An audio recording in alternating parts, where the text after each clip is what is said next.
Allergy, সর্দি, হাঁচি, কাশি এই ধরনের সমস্যা হলে আমরা দেখা যায় বিভিন্ন ধরনের ওষুধপত্র খাই। তার মধ্যে উল্লেখযোগ্য হচ্ছে সিট্রিজিন গ্রুপের ওষুধ। দেখা যায় যে সিট্রিজিন গ্রুপের ওষুধগুলো খেলে কিন্তু প্রচণ্ড পরিমাণে ঘুম ঘুম ভাব হয় এবং সারাদিন ক্লান্ত লাগে। তো সেক্ষেত্রে যাদের ঘুম ঘুম ভাব হয় বা শরীর দুর্বলতা অনুভূত হয়, সেক্ষেত্রে আপনারা ফেক্সোফেনাডিন গ্রুপের ওষুধগুলো খেতে পারেন। তো ফেক্সোফেনাডিনের মধ্যে একটা ভাইটাল ব্র্যান্ড হচ্ছে ফেক্সো, যা হচ্ছে স্কোয়ার ফার্মাসিউটিক্যালসের প্রোডাক্ট। এটা খাওয়ার নিয়ম হচ্ছে প্রতিদিন একটি করে, আবার এটা কয়েকটা ফর্মেটেও পাওয়া যায়, 60 মিলিগ্রাম, 120 মিলিগ্রাম এবং 180 মিলিগ্রাম। এছাড়া সিরাপ ফর্মেটও পাওয়া যায়, যা মূলত বাচ্চাদের জন্য নির্দেশনা দেওয়া হয়।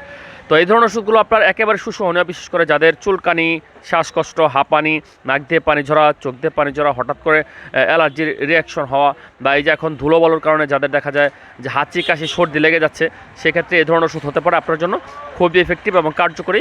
খাওয়ার নিয়ম হচ্ছে প্রতিদিন একটি করে 1 গ্লাস পানি সহ গিলে খেলেই হবে। স্বাভাবিক নিয়মে খেলে কোনো পার্শ্ব প্রতিক্রিয়া নাই। আর এই ধরনের ওষুধগুলো এক পাতা ওষুধের দাম হচ্ছে 90 টাকা এর আশেপাশে। ধন্যবাদ।